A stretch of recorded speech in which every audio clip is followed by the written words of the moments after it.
hard is when you have an Australian accent and you're behind the screen and you know they know who you are. There's been one time where I've put on an American accent. Nice. Hey there, father. He's like, what's wrong with this guy? Wow. Yeah. Yeah. Or you could do a South African accent. That is the strangest accent. It's weird. It is strange. Yeah. I don't know what's more insulting, saying weird or strange. I was trying to go for the least of the insulting ones. But interesting. Yeah, it's a different kind of accent. It's remarkable. One of my favorite interactions here in America, I love that we just went from scrupulosity to jokes. I was going through some grocery store in San Diego, and the lady's like, "Oh, wow, you're from Australia." I'm like, yeah. And she said, and it's, because it was summer at the time, she's like, "And it's cold there right now, is it?" Sorry about my accent. I'm like, yeah, it's cold. And then she said, "And yet you call it summer." And then there was this awkward pause where I was waiting for her to be like, "Just joking." But it didn't come. So she thought that we called our winter summer because that's what Americans do. And I let the awkwardness fall on her and then walked away. Nice. And I've also had a situation where I was at a coffee shop. This is still hard for me to understand. Maybe this guy was just like deep punking me. I don't know. But he said, "Oh my gosh, you're from Australia. Whereabouts?" Oh, South Australia. "Oh my gosh, do you know Justin?" I really thought it had to be a joke. Because, people joke about those sorts of things. Yeah. And I was waiting for him at least to say the last name, and I still wouldn't have known bloody Justin. But he just looked at me, and I went, "No, don't know. Ooh, Justin, no." Yeah, so I've had that with crazy? Europeans who will ask, if you tell them you're from the United States, they're like, "Oh, what part?"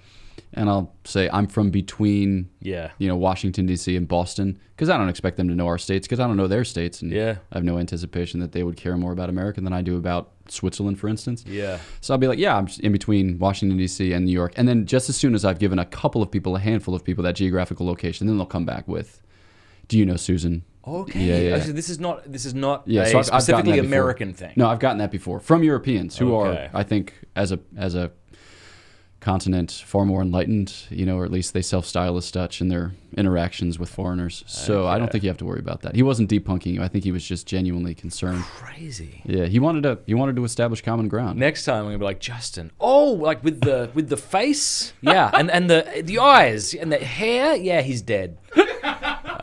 Shame about Justin. Yeah. But I forget that I have an accent now. It's kind of diluted a lot. Okay. Do you ever meet Australians and be like, "Matt's not bloody Australian, he's English"? I haven't thought that. No, yeah. I don't know that I can distinguish all the time between New Zealand, Australia, South Africa. And You want to hear what my mum sounds like? Yeah, sure. My mum, Debbie. Is this you about to This Marco is like Polo this accent? This is Marco Polo. Yeah. You can keep talking while I find it. Right, which reminds me of... Oh, that's my sister. Hang on. Oh. Sorry. Keep talking? Yeah, okay. be interesting. Quickly, while I look this perfect. up. All right, so here's, let's see. Stop being interesting now. I found it. Here's Debbie. Oh, hi, Kiara. I'm glad you received your $20. It took so long to come. Dan sent that over because you broke your arm and you've just been a brave little soldier. So you buy yourself... There's Debbie. What does that sound like to you? I have no idea what they're about to say. Here's Gary. Hello, Peter. Happy Easter. And hello, Liam and Avala and Kiara. Don't they sound way more Australian than me? They do, yeah. Yeah. They do. When I talk to them, I start sounding more like that. Okay. Point is, like when you move here from another country, at first it's cute that people think you're different and sound whatever. But after a while, you just want people to understand you because you're in Walgreens and you need this drink and you don't have time. Yeah. Well, maybe this is an opportunity for bridge building in the sense that, okay, you think about the like LGBTQ kind of movement, and a lot of it is accept us on the same footing. Wow, sorry. Wow. Scrupulosity, jokes about accents, LBG. Yeah. We're going back there. Yeah, all right. So let's think about it this way. So this is your experience of having an accent, of being Australian in the United States. Yep. I have an experience. It's not the same. Maybe it's comparable. You can make that assessment. Being in Switzerland, or No. So this would be in the United States wearing a habit. a lot of times when Catholics talk about like, oh, you know, like you're religious, it must be awesome. You wear this great habit. It must be such an awesome opportunity to evangelize wherever you are. I don't experience it like that often. Okay.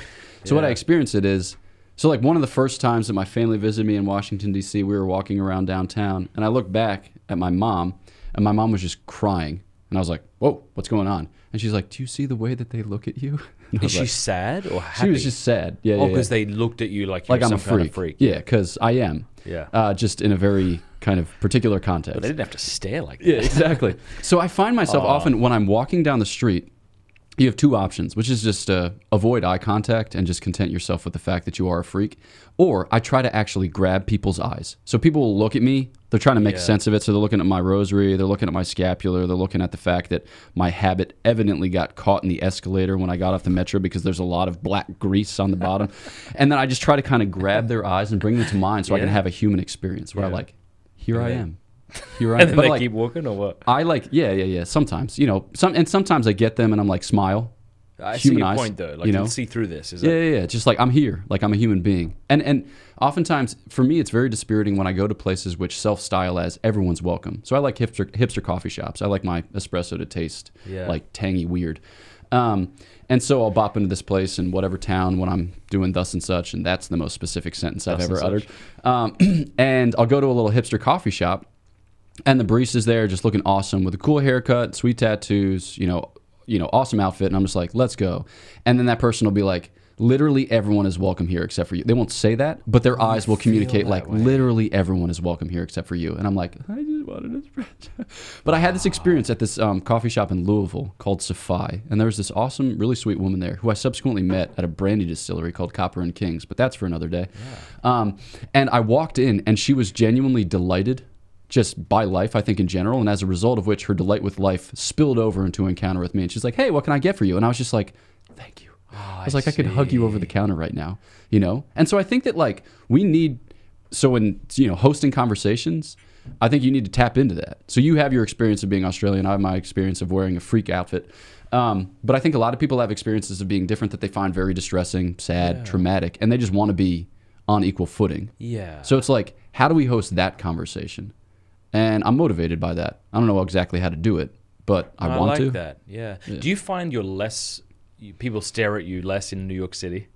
Because everyone looks crazy in New York City. You don't even have the time to register whether people are staring at you in New York City because there's so many people. Yeah. Right. Whereas, I mean, in coffee shops and things like that, it feels like people wear all sorts of crazy outfits in New York City. Yeah. But to your point, I actually went into a coffee shop in New York City, and the barista behind the counter, I suppose, was a bloke who identified as a woman and had a very kind of effeminate sort of lisp or something. But yeah, I think I really wanted him to know that I was glad he existed. Like so it's the same thing with my wife, like, because he got super angry at someone who just left, and I don't know if I don't think the guy did anything. I think this guy was just super sensitive and a hurt kind of person. But it was just, I really wanted him to be like, how are you? Like, tell me about your day, you know? Yeah. But it's a really lovely and sympathetic and, dare we use a word that's been co-opted, but yet still means something, empathetic way. To kind of encounter someone. Like you want to know how they feel, and you don't want them to feel like a freak. Yeah. We talked about this before, too, just in basic human interaction. You don't want to go straight into problem-solving mode. So if your wife says, like, bad day, kid's crazy, car broke down, feel like jumping out of a third-story window, you're not like, hey, do you want me to board up the window? You know, you want me to grab the car? You want me to... You know, she doesn't want you to go straight into troubleshooting so much as she wants to hear to say, I'm sorry. You know, like, tell me about that. You know, like, people... want their experience validated, and that's not condescending. It's not like, I'm going to validate your experience so that we can move on to the next step that I actually care about. It's like boarding up that window. Yeah, exactly. So this is another human being, and until such time as you make a human connection, what happens afterward, like what happens next, doesn't matter too much.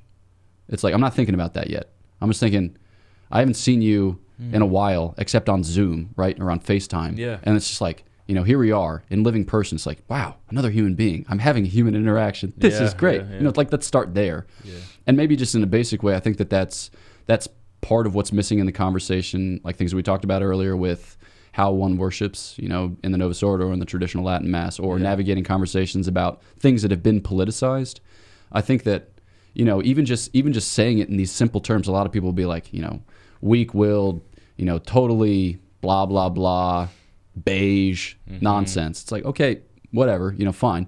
But ultimately, you have to be able to meet somebody on common ground, and I think that the most basic common ground is our common humanity.